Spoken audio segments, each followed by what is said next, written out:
8 de cada 10 personas que trabajan hoy van a llegar a los 60 sin patrimonio real. No por falta de esfuerzo, por falta de dirección.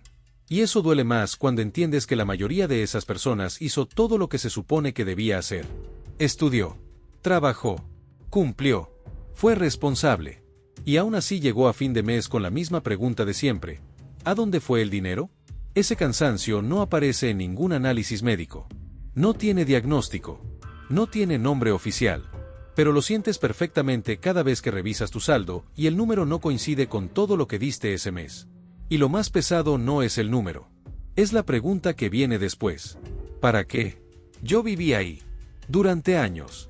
Convencido de que el problema era ganar poco. De que la solución era más ingreso.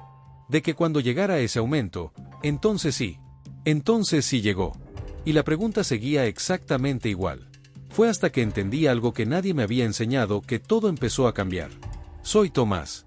Y hoy vamos a hablar de los 7 principios que cambian la forma en que el dinero se mueve en tu vida, desde adentro hacia afuera. Esto es lo más importante que nadie te enseñó sobre tu dinero. Y empieza aquí. Las personas que se suscriben aquí no buscan hacerse ricas de la noche a la mañana. Buscan control, claridad, paz financiera. Si eso eres tú, este es tu lugar. No son fórmulas mágicas. No son hacks de internet. No son consejos de alguien que nunca ha tenido que elegir entre pagar la renta y pagar la tarjeta. Son verdades que duelen un poco al principio. Y que liberan mucho después. Principio 1. Eres más emocional con el dinero de lo que crees. Y eso no es un insulto. Es un diagnóstico. La mayoría de nuestras decisiones financieras no las toma la razón.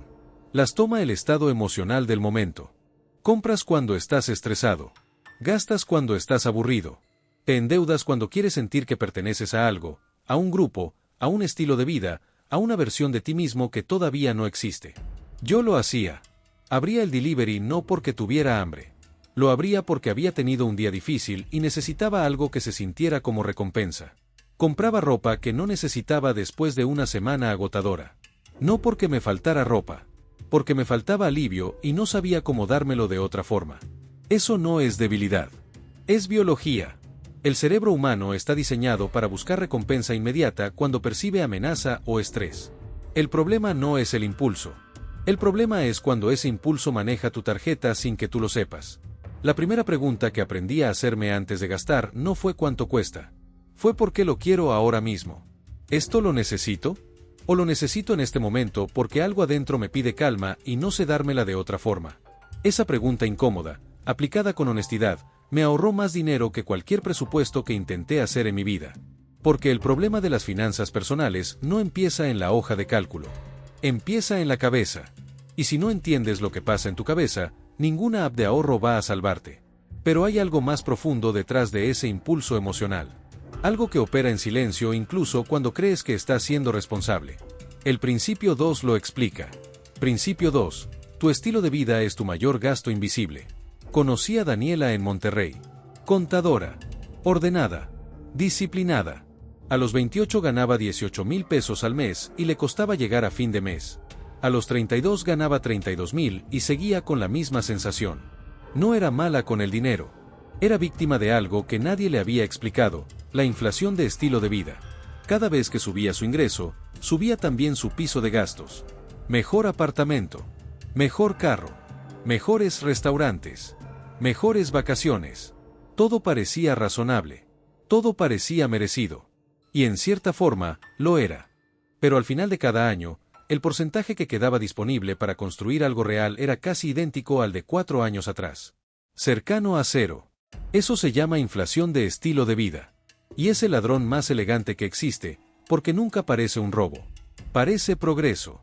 El dinero que no controlas controla tu vida. Y el estilo de vida sin dirección es la forma más cara de perder ese control. Lo que aprendí, y lo que Daniela aprendió después, fue una regla simple pero poderosa. Cada vez que sube el ingreso, el primero en recibir ese aumento no es el estilo de vida. Es la inversión. Primero separo el porcentaje que va a trabajar para mi futuro. Después ajusto el gasto con lo que queda. Nunca al revés. Nunca. Y si en este momento estás pensando, pero es que yo todavía no gano suficiente para invertir, el principio 3 fue diseñado exactamente para ti. Principio 3. El tiempo vale más que el dinero. Pero solo si lo usas hoy. Hay una conversación que me hubiera gustado tener a los 25 años. No sobre qué invertir. Sobre cuándo. Porque el cuándo lo cambia absolutamente todo. Imagina a dos personas. Rodrigo y Miguel. Ambos en Ciudad de México. Ambos con ingresos similares. Rodrigo empieza a invertir $150 al mes a los 25 años. Un fondo indexado global. Rendimiento promedio del 8% anual. No toca el dinero. A los 55 años, Rodrigo tiene aproximadamente $220,000 acumulados. Miguel empieza a los 35. Con más disciplina, con más conciencia. Invierte $300 al mes, el doble que Rodrigo. A los 55, Miguel tiene menos de $165,000. Miguel invirtió más dinero cada mes. Durante más años de esfuerzo consciente. Y aún así llegó con menos. Porque el tiempo no negocia.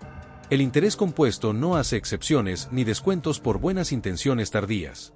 Como invertir desde cero no es un secreto guardado por los ricos. Es una decisión.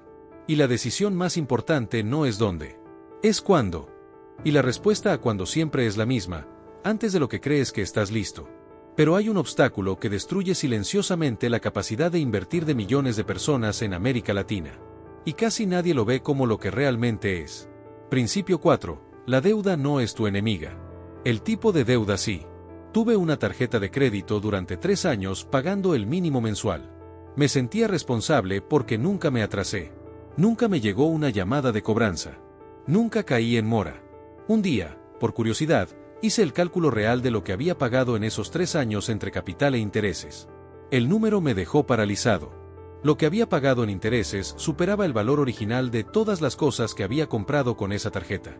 Había pagado 2 veces. Por cosas que ya ni recordaba haber comprado. La deuda de consumo no te presta dinero. Te vende tiempo futuro a un precio que el contrato nunca explica con claridad el día que firmas.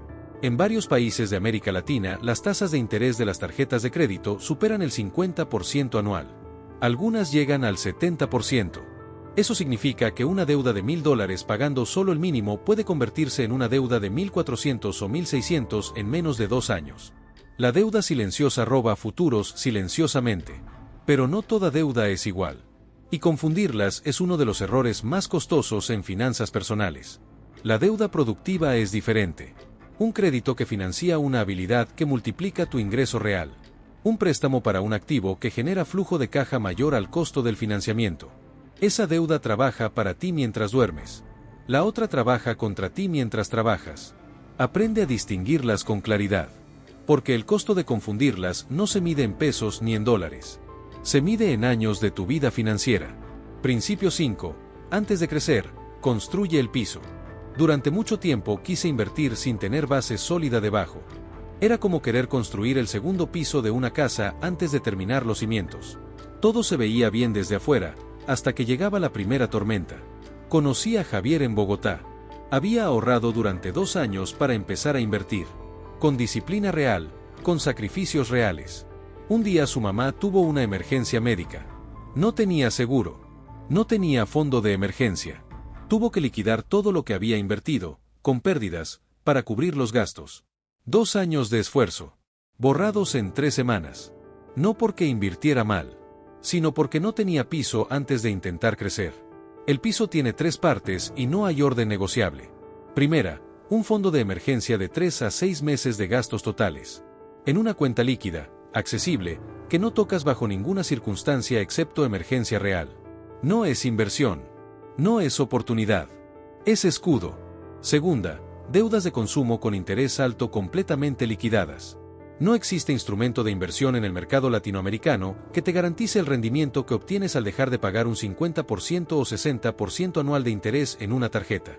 Liquidar esa deuda primero es la inversión con mejor rendimiento garantizado que existe. Sin excepción. Tercera, cobertura médica básica. Una emergencia de salud sin seguro en América Latina puede borrar años de disciplina financiera en semanas. ¿Cómo le pasó a Javier? Con ese piso construido, la conversación sobre dónde invertir en 2026 cambia completamente. Sin él, cualquier inversión es una apuesta con dinero que no puedes permitirte perder. Y en el contexto de crisis económica 2026, con inflación persistente, mercados volátiles e incertidumbre regional, ese piso no es opcional. Es lo único que separa la estabilidad financiera del caos. Principio 6. El dinero que no trabaja, retrocede. Hay una ilusión cómoda que cargamos muchos desde pequeños. La idea de que guardar dinero es lo mismo que protegerlo. Que tener ahorros en el banco equivale a tener seguridad financiera real. No lo es. Y la inflación se encarga de demostrarlo todos los meses, en silencio, sin pedirte permiso. Lo que hoy puedes comprar con $100, con una inflación sostenida del 6% anual, que es conservadora para muchos países de América Latina, en 10 años lo compras con 56. Sin hacer nada. Sin tomar ninguna decisión. Solo por dejar el dinero quieto. El dinero guardado no es neutral. Está perdiendo valor todos los días que no genera rendimiento por encima de la inflación. ¿Cómo proteger tu dinero de la inflación? No es una pregunta filosófica. Es una urgencia práctica que la mayoría ignora hasta que ya perdió demasiado poder adquisitivo para recuperarlo fácilmente. La respuesta no es especular en criptomonedas ni apostar en activos volátiles que no entiendes. Es construir posiciones en activos que históricamente crecen por encima de la inflación de forma consistente. Fondos indexados que siguen el mercado global. Activos inmobiliarios que generan renta. Instrumentos de deuda con tasas reales positivas disponibles hoy en varios países de la región. No necesitas ser experto financiero para empezar. Necesitas entender el principio y actuar con consistencia. Mes a mes. Sin parar. Sin buscar el momento perfecto que nunca llega. Porque el momento perfecto para invertir siempre fue ayer. Y el segundo mejor momento es hoy.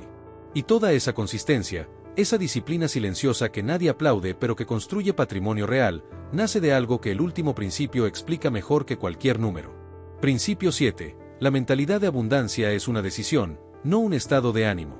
Este es el más malentendido de todos los 7. Y también el más transformador. Cuando escuchas mentalidad de abundancia, probablemente piensas en coaches motivacionales, en afirmaciones positivas frente al espejo, en visualizar cheques de millones, en creer que el universo conspira a tu favor si piensas bonito.